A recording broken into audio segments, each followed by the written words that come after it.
마태복음 27장 27절부터 36절까지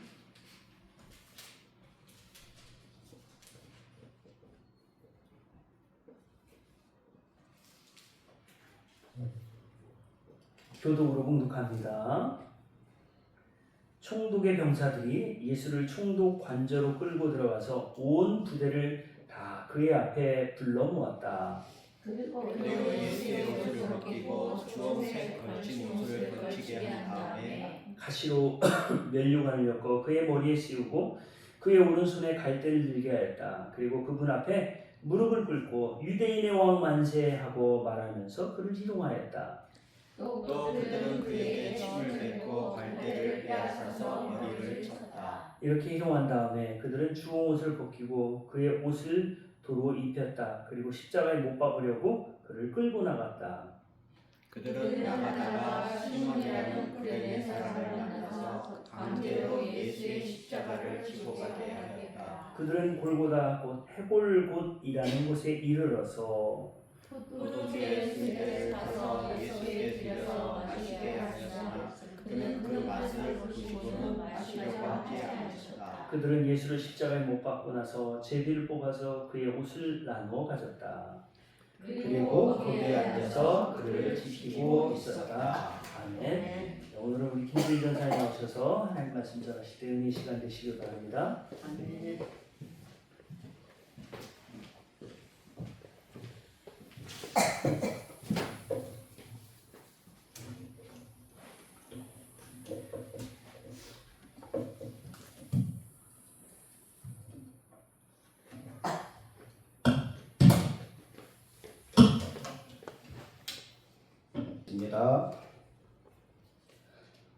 사랑의 주님, 오늘 저희들 수요 예배로 모여서 말씀을 나누게 하여 주시네 감사드립니다. 아멘. 이 시간 예수님의 십자가 길을 따라가 보려고 합니다. 저희들 마음의 문을 활짝 열어주시어 아멘. 예수님의 고난에 동참하고 예수님의 고통과 슬픔을 함께 느끼며 그 숭고한 뜻을 알게 하여 주시옵소서. 아멘. 예수님의 이름으로 기도드립니다. 아멘.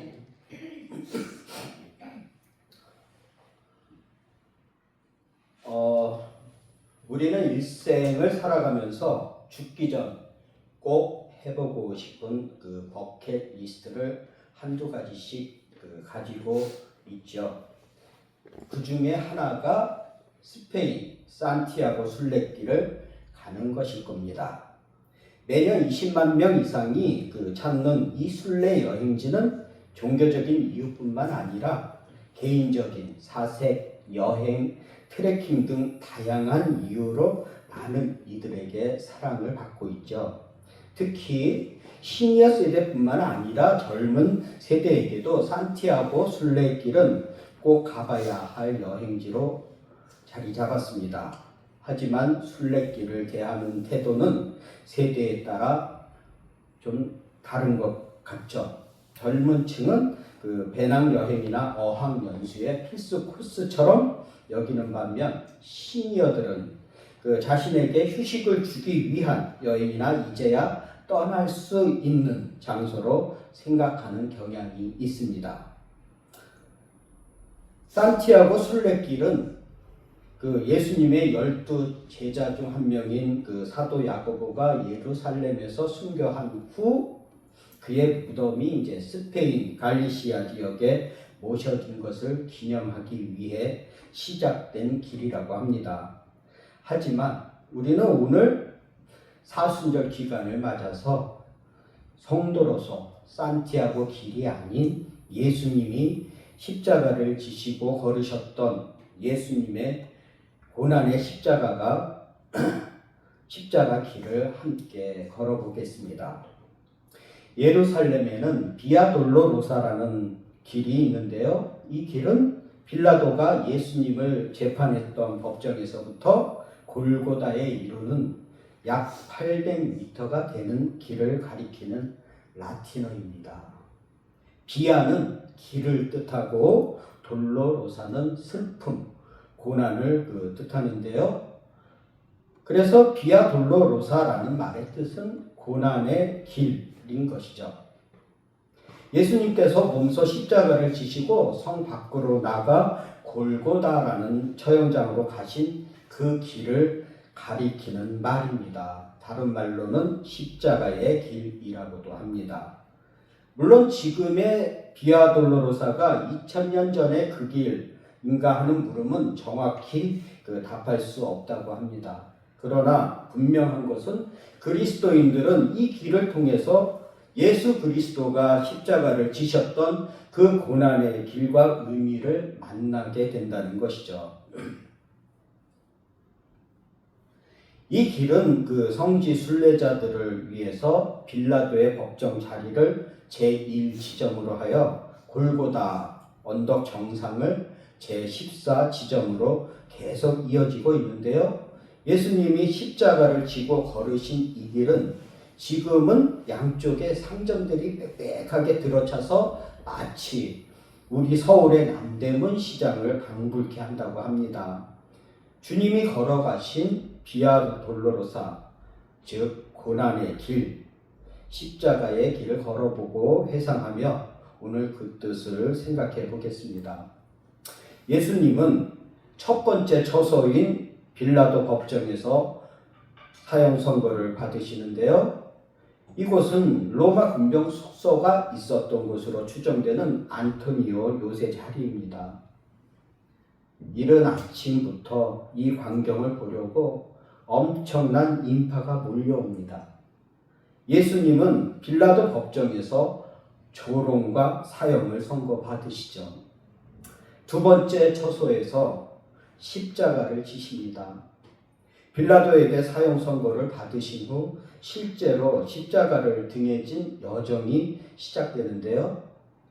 가시관을 쓰시고 로마 군인들에 의해 옷은 찢겨지고 채찍을 당하며 홍포를 입으신 후 많은 사람들 앞에서 온갖 조롱을 당하십니다. 세 번째 처소에서 처음으로 넘어지십니다. 70kg에 이르는 무거운 십자가를 지신 예수님, 극도로 피곤하시어 쓰러지십니다. 네 번째 처소에서 어머니를 만나시죠. 한순간 피와 눈물로 범벅이 된 아들과 어머니의 눈이 마주치는데요. 그 눈길 가운데 인간의 가장 슬픈 모든 감정이 다 담겨 있습니다. 다섯 번째 처소에서 구레네 시몬을 만나 십자가 짐을 나누시는데요. 여기서부터 골고다로 향하는 길은 가파릅니다.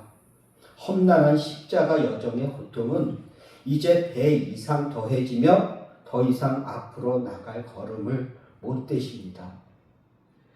여섯 번째 처소에서 베로니카를 만나십니다.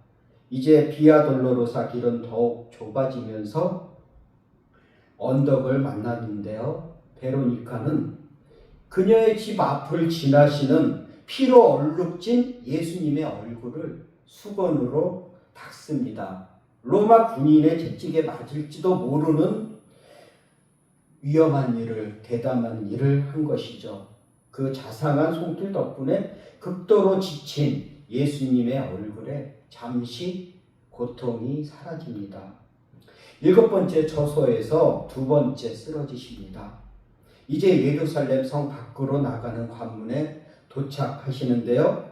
여기서부터 골고다 언덕으로 오르는 길은 더욱 좁아지고 경사는 더욱 험해집니다.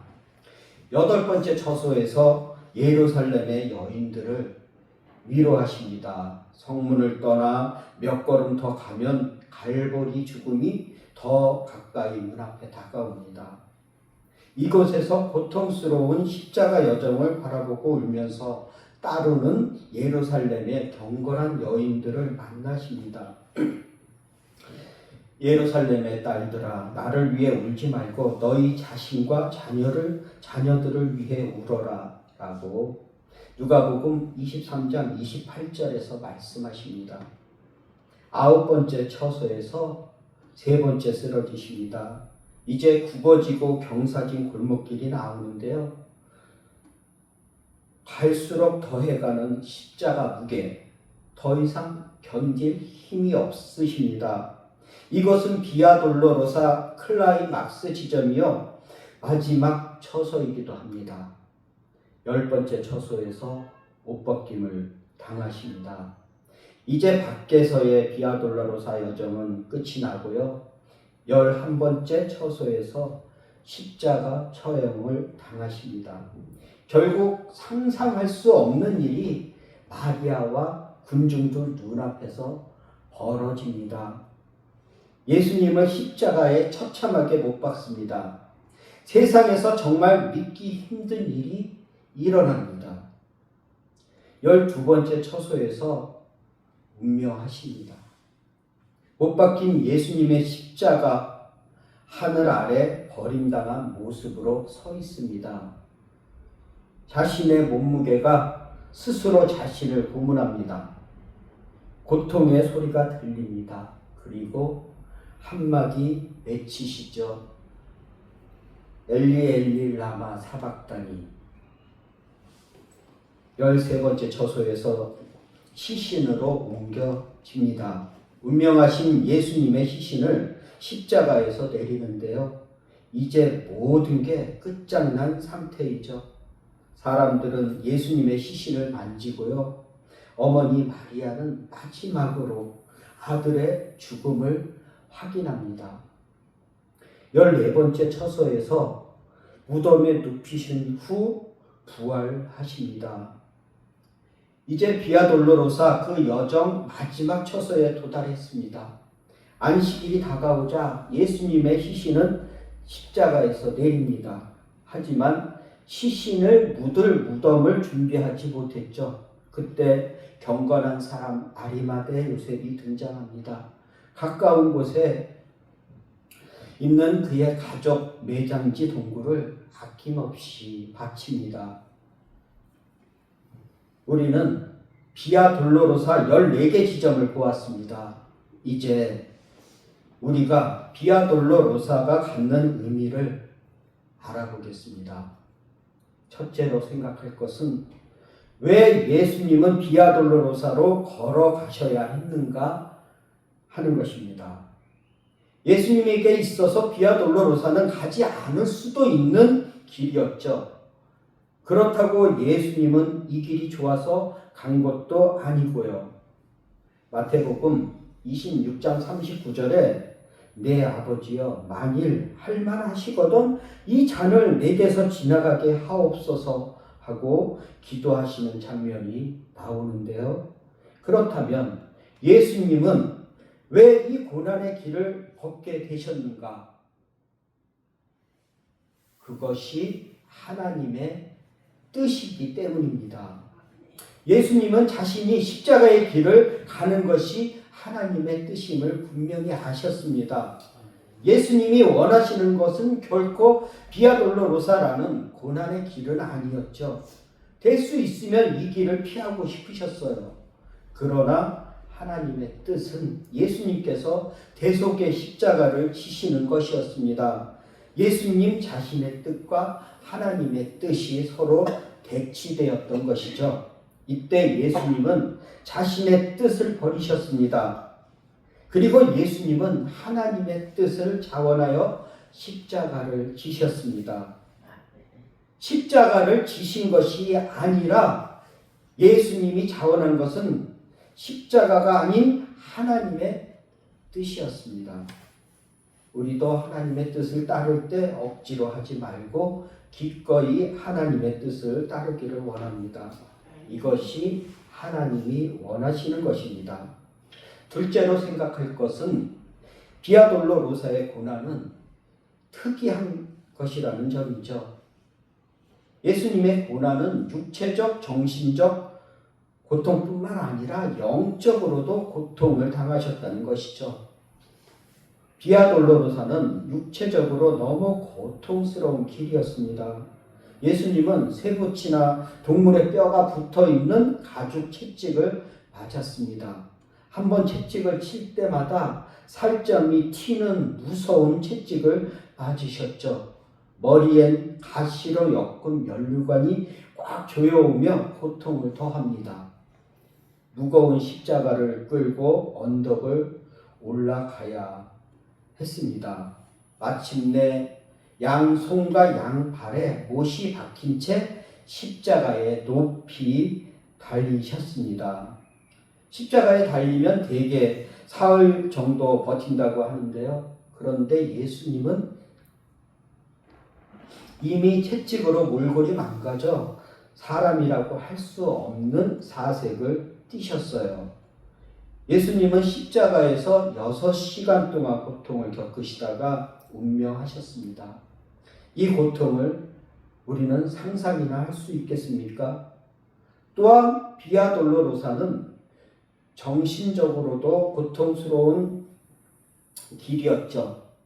군중들이 예수님을 십자가에 못 박으라고 외쳤습니다. 그들 중에는 한때 예수님의 말씀도 듣고 은혜를 입은 사람들도 있었을 것이죠.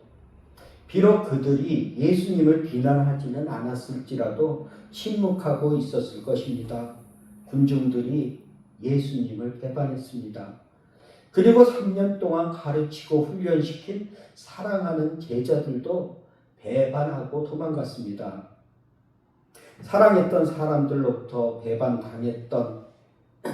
배반당했을 때 받는 정신적 고통이 어떠한지 아십니까? 상상도 안 될 것입니다. 가롯 유다는 스승을 팔아넘겼습니다. 이것은 사람이 할 짓이 못 되죠. 예수님은 제자의 배반이라는 쓰디쓴 고통을 맛보셨습니다. 그런데 예수님의 고통은 여기서 그친 것이 아니죠. 우리는 심지어 사람들이 조롱하고 사랑하는 사람들에게 배반을 당해도 참을 수 있습니다. 왜? 그것은 하나님이 함께 하신다는 믿음이 있기 때문이죠. 많은 믿음의 사람들은 이러한 신앙으로 고통과 고난을 극복한 사실들을 볼 수 있습니다. 그러나 예수님에게는 이 최후의 보루마저도 사라져 버리고 말았습니다. 예수님은 십자가에서 이렇게 탄식하셨습니다. 엘리 엘리 라마 사박다니, 나의 하나님, 나의 하나님, 어찌하여 나를 버리셨나이까. 사실 예수님은 죄가 전혀 없으신 분이셨죠. 그러나 십자가를 지시는 그 순간은 세상의 모든 사람들의 죄를 대신 지신 철저한 죄인이었습니다. 그래서 세례 요한은 예수님을 처음 보고서 보라, 세상 죄를 지고 가는 하나님의 어린 양이로다 라고 말했던 것입니다. 세상의 죄를 진 죄인이기에 하나님께로부터 버림을 받지 않을 수 없었던 것이죠. 예수님은 육체적, 정신적, 그리고 영적 고통의 최고 절정을 맛보았습니다. 셋째로 비아돌로로사는 그 끝이 죽음, 곧 사형에 이르는 길이란 점을 생각할 수 있습니다. 비록 현재 고난이 있다 해도 언젠가 이 고난이 밑거름이 되어 성공이 있고 복락을 누릴 수 있다면 우리는 충분히 견딜 수 있을 것입니다. 속담에도 고생 끝에 낙이란 말이 있죠. 만일 고난 뒤에 낙이 보장되어 있다면 현재의 고난을 기꺼이 참을 수 있을 것입니다. 그러나 예수님의 경우는 그렇지 않았습니다.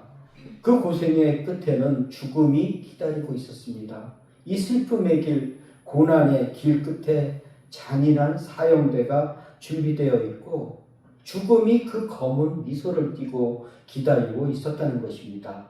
수고의 대가가 보장되어 있지 않은 길, 오히려 수고의 대가로 쓴 열매가 기다리고 있는 길, 이것이 바로 비아 돌로로사입니다. 그러기에 이 길은 좁은 길이지 결코 넓은 길이 아닙니다. 이 길을 사람들이 찾지 않는 길이요, 전혀 인기나 보상과는 상관없는 길입니다. 예수 그리스도를 따르고자 하는 자들은 이러한 절대 절망의 길, 절대 허무의 길을 걷지 않을 수 없습니다. 예수님께서 누구든지 나를 따라오려거든 자기를 부인하고 자기 십자가를 지고 나를 따라오너라 라고 마태복음 16장 24절에서 하신 말씀의 뜻이 여기에 있는 것입니다. 진리와 생명에 이르는 길은 결코 이 세상에서는 그 끝이 보장되어 있지 않을 때가 많습니다. 지금 우리는 이런 길을 걷고 있는지 살펴보아야 합니다. 이제 마지막으로 예수님은 비아 돌로로사 저 너머 또 하나의 길이 있다는 것을 보셨습니다. 그 길은 생명의 길, 부활의 길이죠. 그러나 이 길은 사람들 눈에 쉽게 보이지는 않죠. 보통 사람들 눈에는 비아 돌로로사의 끝엔 죽음 외엔 보이지 않습니다. 그러기에 이 길을 걷다가 돌아서는 사람들이 많은 것이죠. 그러면 비아 돌로로사 넘어 생명의 길을 바라보는 사람은 어떤 사람일까요? 예수님은 마태복음 16장 21절에서 자기가 예루살렘에 올라가 사람들과 대제사장들과 서기관들에게 많은 고난을 받고 죽임을 당하고 제3일에 살아나야 할 것을 제자들에게 비로소 가르치셨다고 말씀하셨습니다. 이 말씀을 보면 예수님은 이미 고난과 죽음을 예견하시고 받아들일 준비가 되어 있음을 알 수 있습니다. 비아 돌로로사의 고난과 죽음은 온몸으로 받아들이는 사람, 바로 그 사람에게는 생명의 길이 열려 있습니다. 이 세상에서 자기의 삶에서는 죽음으로 끝이 난다는 것을 받아들입니다. 어떤 보상이나 기대를 바라지 않습니다. 마음을 다 비웁니다. 그때 하나님의 은혜로운 빛으로 그 사람은 생명의 길을 보게 됩니다. 이런 사람이야말로 하나님의 진리를 제대로 파악한 사람이라고 할 수 있을 것입니다. 이러한 사람들에게는 죽음 너머에 있는 부활의 길, 생명의 길이 보이는 것입니다. 우리 모두 예수님의 십자가 길을 동참하는 엘피스 성도님들이 되시길 축복합니다. 자, 오늘 말씀을 다시 한번 정리해 보겠습니다. 예수님께서 비아 돌로로사 길을 걸으신 이유는 하나님의 뜻을 이루기 위함이었습니다. 그 길은 육체적, 정신적, 영적 고통이 가득한 길이었지만 예수님은 그 고난을 자원하여 받아들이셨습니다. 우리가 이 길을 따라갈 때에도 고난이 끝나는 곳에 죽음이 기다리고 있을 수 있습니다. 그러나 비아 돌로로사를 넘어서 생명의 길, 즉 부활의 길이 있다는 희망을 잊지 말아야 합니다.